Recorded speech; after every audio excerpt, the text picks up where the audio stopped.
जय श्री कल की। ओम नमो भगवते वासुदेवाय। शनिदेव हो रहे हैं उदित 11 अप्रैल ब्रह्म मुहूर्त में।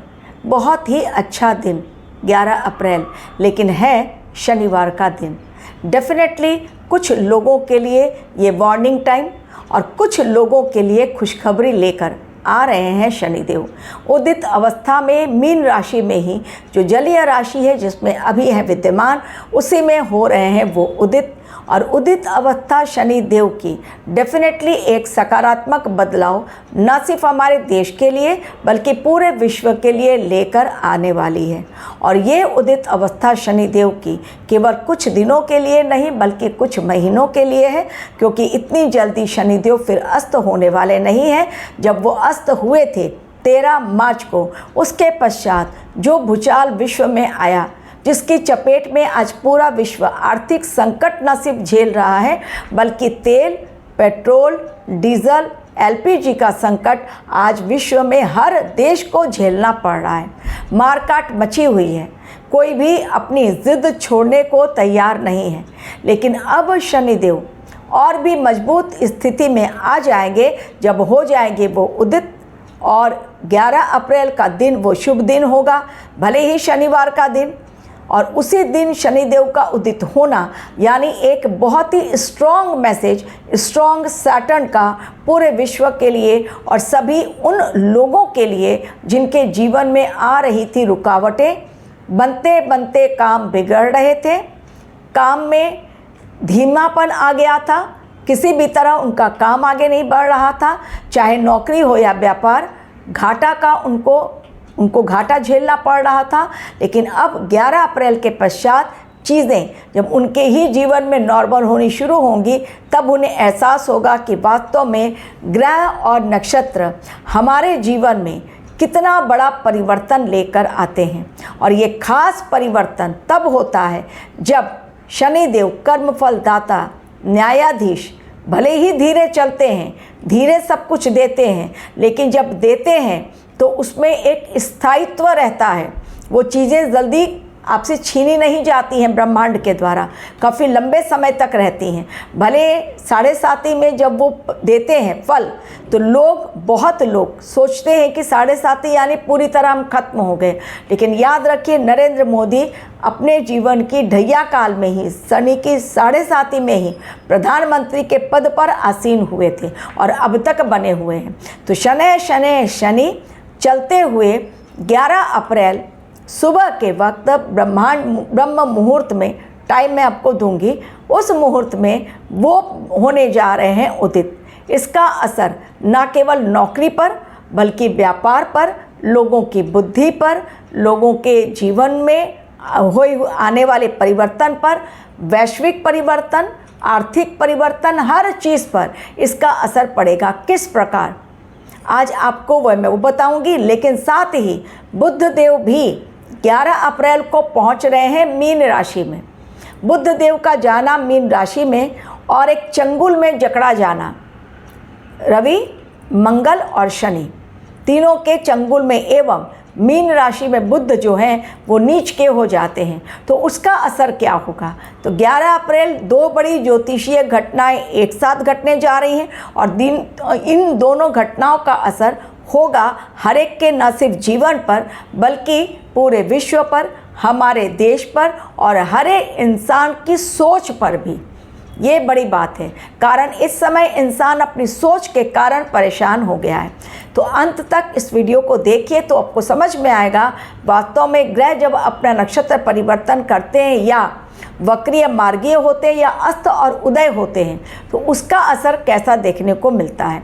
यदि आपको भी अपनी कुंडली एनालिसिस करवानी है तो डेफिनेटली ग्रहों की चाल को समझने के लिए, जीवन में क्यों रुकावटें आ रही हैं, नौकरी क्यों नहीं मिल पा रही है, शादी क्यों नहीं हो रही है, ब्रेकअप क्यों हो जा रहा है, फाइनेंशियल लॉसेस क्यों हो रहे हैं, फैमिली डिस्टर्बेंस क्यों है, इन सभी का एक ही जवाब, जब तक एनालिसिस नहीं होगी सही तौर पर तब तक आप यूं ही भटकते रहेंगे। इसलिए भटकना अब बंद करें, मेरे ईमेल आईडी पर क्लिक करें, फीस जानें और तब अपनी date of birth, time of birth, place of birth दें। बहुतों के पास कुंडली नहीं होती है।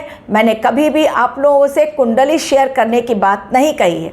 कुंडली नहीं है, मैं अपने तौर पर, आप जो मुझे बर्थ चार्ट देने की ज़रूरत नहीं है, आप जो बर्थ मुझे डिटेल देंगे उसके आधार पर मैं खुद एनालिसिस करके आप लोगों को प्रेडिक्शन देती हूँ। तो आपके मुझे चार्ट की ज़रूरत नहीं, कुंडली बनाई ज़रूरत नहीं है, पहली बात। दूसरी बात, बहुत लोग कंफ्यूज्ड हैं कि टाइम ऑफ बर्थ नहीं है, क्योंकि पहले के ज़माने में लोग टाइम नहीं लिखते थे। बहुतों के पास टाइम नहीं होता है, कोई बात नहीं, उसके बिना भी प्रेडिक्शन सही होगी, सटीक होगी और आपके जीवन में चल रही समस्याओं का सही समाधान भी मिलेगा।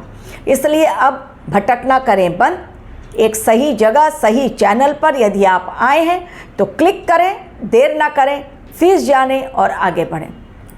अब आज का मेरा वीडियो, ये समय वैश्विक भूचाल और हर देश परेशानी झेल रहा है एलपीजी संकट के कारण, तेल डीजल पेट्रोल के कारण। आने वाला समय एक और संकट, जैसा मैंने पहले भी बताया आपको। कौन सा संकट? खाद्य सामग्री का संकट। फर्टिलाइज़र नहीं आएगा तो कृषि में प्रॉब्लम आएगी और जब हमारी खेती बाड़ी नहीं होगी तो सामान बाज़ार में कम आएगा, तो महंगाई बढ़ने वाली है। लेकिन ये समय जो शनिदेव का पहले मैं बता रही हूँ, किस प्रकार से रुकावटें दूर करके सकारात्मक परिवर्तन लोगों के जीवन में आएंगे। लेकिन नकारात्मक परिवर्तन भी, वो भी बताऊंगी। पहले सकारात्मक, जिन लोगों की नौकरी नहीं उनके बहुत सारे, यदि शनि आपके कुंडली में किस भाव में है देखें, अगर वो भाव उच्च का है तो डेफिनेटली शनिदेव आपको बहुत अच्छा रिजल्ट देंगे। अन्यथा खर्चों में बढ़ोतरी हो जाएगी इस समय। तो ये दोनों ही परिवर्तन होगा, लेकिन ये आपकी कुंडली पर शनि किस दशा में बैठे हुए हैं उसके आधार पर डिपेंड करता है। क्या आप 7.5 में हैं, क्या आप शनि की ढैया से पीड़ित हैं, क्या आप शनि के कारण कोई ऐसे भाव में बैठे हुए हैं जो आपको नेगेटिव रिजल्ट दे रहा है, ये कुंडली एनालिसिस किए बिना पता नहीं चलता है। लेकिन मैं इन जनरल बता रही हूँ, शनिदेव इस समय लोगों के लिए नए द्वार खोलेंगे। नौकरी नहीं तो नौकरी की अपॉर्चुनिटी मिलेगी। व्यापार यदि ठप पड़ा हुआ है तो व्यापार चलने लगेगा। जो अपॉर्चुनिटीज़ नहीं ग्रैब कर पा रहे थे, आती हुई चीज़ें हाथ से फिसल रही थी, वो चीज़ें कहीं ना कहीं आपको आने वाले समय में मौके अनेकों मिलेंगे। उसमें से आपको तलाशना है कि आपके लिए सही मौका कौन सा है। व्यापार इस समय आप देवभूमि उत्तराखंड में जाइए, व्यापारी वहाँ के रो रहे हैं, होटल्स की बुकिंग कैंसिल हो रही है। टूरिस्ट वहाँ पर पहुँचे, घूमे फिरे, कैसे उनको प्रॉफिट हो, क्योंकि सिलेंडर है नहीं, होटल्स बंद पड़े हुए हैं, कर्मचारी काम करने वाले नहीं हैं, तो होटल्स की बुकिंग कैंसिल। इसलिए व्यापार जो टूरिज़्म का था, होटल्स का था, वो कहीं ना कहीं ठप हो रहा है। व्यापारी वहाँ सिर पर हाथ धर के बैठे हुए। ये केवल उत्तराखंड की बात नहीं बल्कि कई जगहों पर हमारे देश में ये देखा जा रहा है कि ट्रेड जो चल रहा था अच्छी तरह वो ठप हो गया है। लेकिन ये 11 अप्रैल के पश्चात आप देखेंगे चीज़ें सुधरने स्टार्ट होंगी। भले ही शनिदेव मीन राशि में हैं, वहीं पर वो उदित अवस्था में आएंगे, लेकिन जब भी कोई ग्रह उदित होता है तो डेफिनेटली स्ट्रांग होकर वो रिजल्ट बहुत अच्छे देता है। लेकिन इसके साथ ही पैसे तो मिलेंगे, नौकरी भी मिलेगी, व्यापार भी चलेगा, बाजार भी खुलेगा, लेकिन साथ ही खर्चों में बढ़ोतरी होगी। और कर्म फलदाता चूँकि बहुत एक्टिव हो जाएंगे उदित अवस्था में, तो आपको अपने कर्मों पर ध्यान देना पड़ेगा। आलस ना करें, बिल्कुल आलस करेंगे तो आता हुआ धन, आती हुई नौकरी, आते हुए मौके कहीं ना कहीं शनिदेव यदि देखा कि आपने आलस किया है, यदि अपने कर्मों का, अपने कर्तव्यों का ध्यान नहीं रखा है, तो आती हुई चीज़ें आपसे छीन ली जाएंगी। तो इस समय शनिदेव कर्तव्य को देखेंगे, आप अपनी ड्यूटी प्रॉपर करें। इस समय जो भी आपका कर्तव्य पथ आप जिस पर चल रहे हैं उससे विमुख ना हो, अन्यथा जो सकारात्मक परिवर्तन वो नकारात्मक बन जाएगा। खर्चों की बढ़ोतरी इस समय होगी, बहुत ज़्यादा पैसे रुपए लोग अनर्गल चीज़ों में खर्च करेंगे क्योंकि कंफ्यूज्ड होंगे। राहु देव कहाँ है? कुंभ में। शनि सिंह राशि में कौन है? वो है केतु देव। तो ये समय ग्रहों की भूचाल, और ऑलरेडी चतुर्ग्रह योग कहाँ बना हुआ है? मीन राशि में। नेपच्यून है, सैटर्न है, सन है, मंगल है, और अभी सन जो है खरमास खत्म होगा, 14 अप्रैल के पश्चात वो निकलेंगे और मेष में पहुंचेंगे। लेकिन अभी फिलहाल शनिदेव उदित अवस्था में आकर चीज़ों को बैलेंस करने की कोशिश करेंगे, क्योंकि वो मीन राशि में उदित हो रहे हैं और मीन राशि वो देवी देवताओं की राशि है, एक अच्छी राशि मानी जाती है। क्योंकि वो गुरुदेव बृहस्पति की राशि है, उसमें उदित हो रहे हैं, तो सकारात्मक परिवर्तन आपको देखने को मिलेगा, लेकिन अलर्ट रहना पड़ेगा, अन्यथा फालतू चीज़ों पर आपके पैसे जो आते हुए हैं वो चले जाएंगे। और बुध देव जा रहे हैं मीन राशि में, जहाँ पर वो निचस्थ अवस्था में पहुँचेंगे और चंगुल में फंसेंगे शनिदेव, सूर्यदेव और मंगल देव के। तो वहाँ पर निचस्थ अवस्था में जो पहुँचेंगे, शेयर मार्केट फिर से होगा बड़ा भूचाल शेयर मार्केट में। तो जो लोग कर रहे हैं इन्वेस्टमेंट इस समय बहुत सोच समझ कर करें। हालांकि गोल्ड और सिल्वर के रेट कभी ऊपर कभी नीचे जाएगा, यानी मार्केट का जो भूचाल आएगा वो किस वजह से, ये केवल बुधदेव निचस्थ अवस्था में जा रहे हैं इसकी वजह से नहीं। ये कारण क्या है? कारण ट्रम्प कुछ भी अनाउंसमेंट कर देते हैं, तो जो युद्ध के अनाउंसमेंट हो रही है अचानक से, हॉर्मुज का स्ट्रेट बाकी देशों के लिए खुल गया है, लेकिन अब भी हमारे देश के कई जहाज फंसे हुए हैं हॉर्मुज स्ट्रेट में, जिसको एक एक करके निकाला जा रहा है। ईरान में ट्रेन के ऊपर अटैक किया गया है इजराइल के द्वारा, तो वहाँ पर ट्रेन की लाइंस को, पटरियों को सेफ रखने के लिए ट्रेन की आवाजाही रोक दी गई है। एयर स्ट्राइक किया है इजराइल ने बहुत बड़ा। कुछ घंटों पहले चेतावनी दी कि भाई कोई ट्रेन से सफ़र ना करे, अचानक एयर स्ट्राइक कर दिया, पटरियों को उड़ा दिया। ये शनिदेव उदित अवस्था में बैलेंस करेंगे, लेकिन बुध देव भूचाल निचस्थ अवस्था में है।